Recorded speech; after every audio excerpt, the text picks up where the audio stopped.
Here's a nice little comment I got on a video I posted last month called Fascist Masculinity by a user called Moonhaze.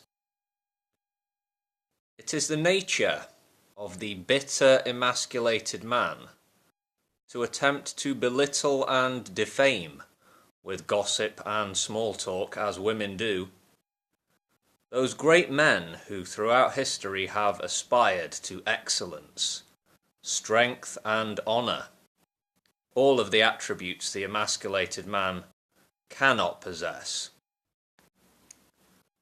These small-minded, air quotes, men reveal themselves in their resentments. They hate that which exposes them for what they are, useless, feminized failures who will never contribute anything of real value to the world, unquote. Thanks, Mr. Moonhaze. I assume this is a male person. Okay, so let's unpack. I guess it's implied in the first couple of sentences that the so-called emasculated man is a jealous creature, as he can't rise to the level of real man. He is consumed by jealousy, and being degraded, he has to employ the same tactics as what the womans do, with the talking behind closed doors, with the dishing or tattling. I know it's been the subject of scientific research, gossip that is, in the field of evolutionary psychology. Personally, I've always found gossip to be distasteful. My experience is that it's one of the shittier human behaviours, but my personal experience here is besides the point. It's obvious that boys and men engage in rumour-mongering or chatterings of the idle kind about people's private lives, as do girls and women.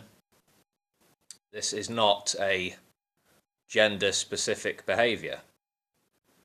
And of course this Moonhaze gentleman speaks of qualities that he holds in high regard, namely honour, strength, excellence, none of which are exclusive to men.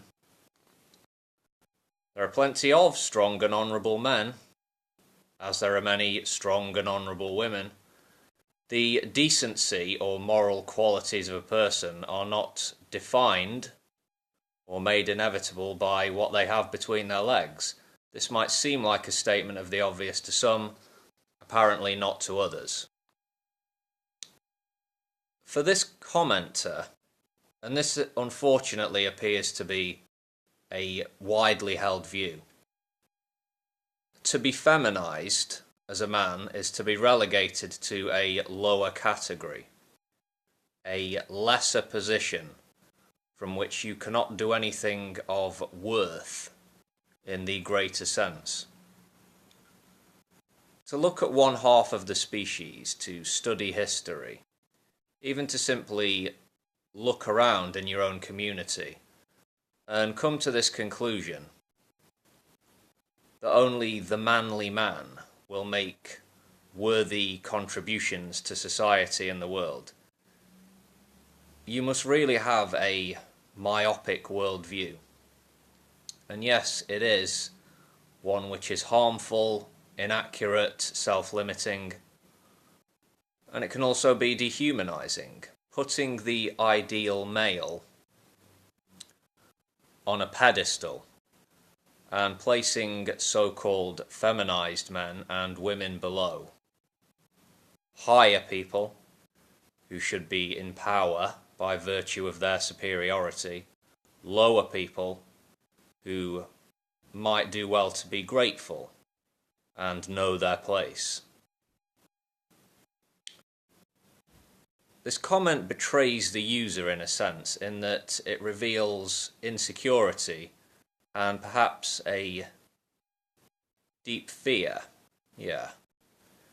If a man can be made bitter and jealous by the truly masculine awesomeness of the alpha male, silly concept, then he can be emasculated, feminized, fall down to the level of woman. Maybe this happens incrementally over time. Does one even notice it happening?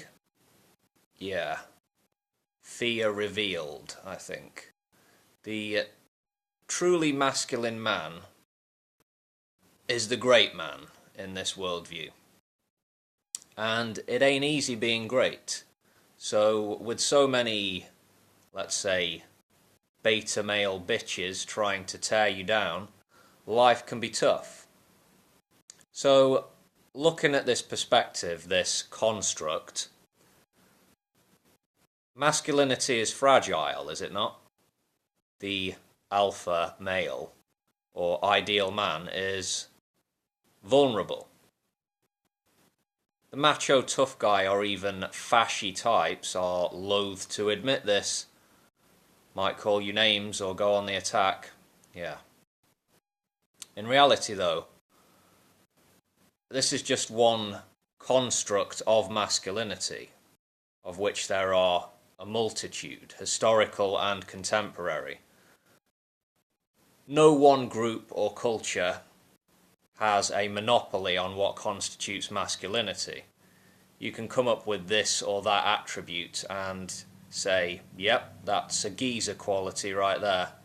And someone else might come along and argue that it isn't. And then they might call you a liberal beta girly pants. And then you're going to feel bad, aren't you? Yeah. Hasn't enough horror and oppression already been caused by rigidly conceived gender attributes and sex roles? Haven't we seen enough of that? Anyway, let me know what you're thinking below in the comments section, folks. Please rate, comment and subscribe, and I'll see you next time.